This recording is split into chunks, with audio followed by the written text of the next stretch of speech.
During a time of war, one of the things that absolutely pays off big time is knowing your enemy's tactics.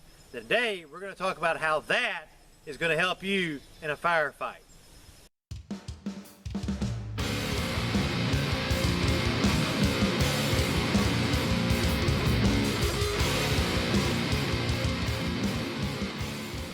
Hello, my name is Arthur. I'm the CEO and founder of Tackleberry Solutions. We teach wartime tactics to citizens for civil defense purposes. And today, I'm going to tell you two stories that will show to you how knowing your enemy's tactics will give you an edge in a firefight. The very first one involves a couple cops down in Florida. I don't remember how long ago this was, but I digress. You had bad guy 1 and 2 and cop 1 and 2. These four guys ended up getting into a massive firefight, and the bad guy 2 actually pulled back as though he was retreating and then ran off into the woods. Well, cop number 2 realized that that was actually a military tactic, and what he was really doing was trying to come around and flank him. So he took off in the woods also.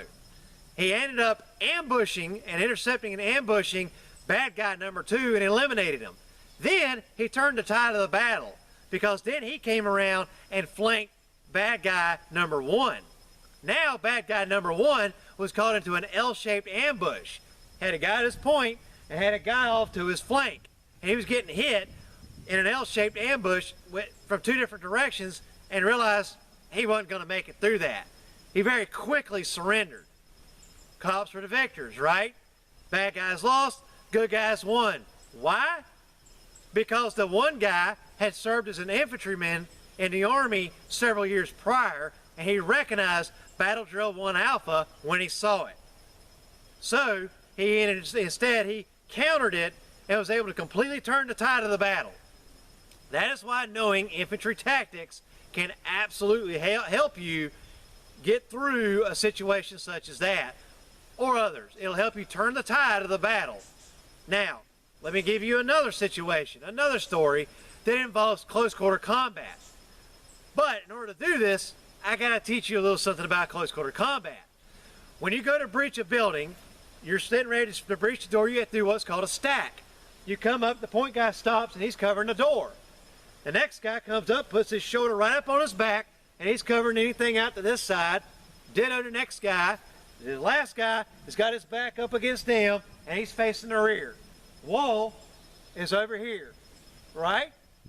Okay, there's nobody to point the gun at on this side. It's just the wall, so having somebody face the wall is stupid. So he's sitting covering the 6, and you're trying to hold 360 security.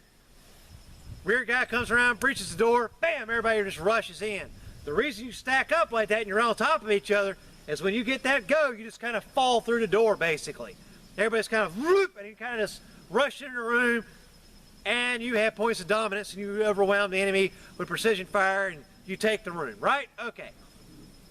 Well, there's a little bar in a place called New Mexico, and it's a biker bar. That's right, a bunch of gangbangers happen to control this bar. They were so bad that the local law enforcement really couldn't do much about it. So what they did is they started feeding information to the DEA. The DEA came in and tried to actually infiltrate the organization, which they did successfully. When they sent their guy in to infiltrate into the biker gang, he walked into this bar to run into these guys. The first thing he noticed when he was coming in was that the way the bar outside was formed.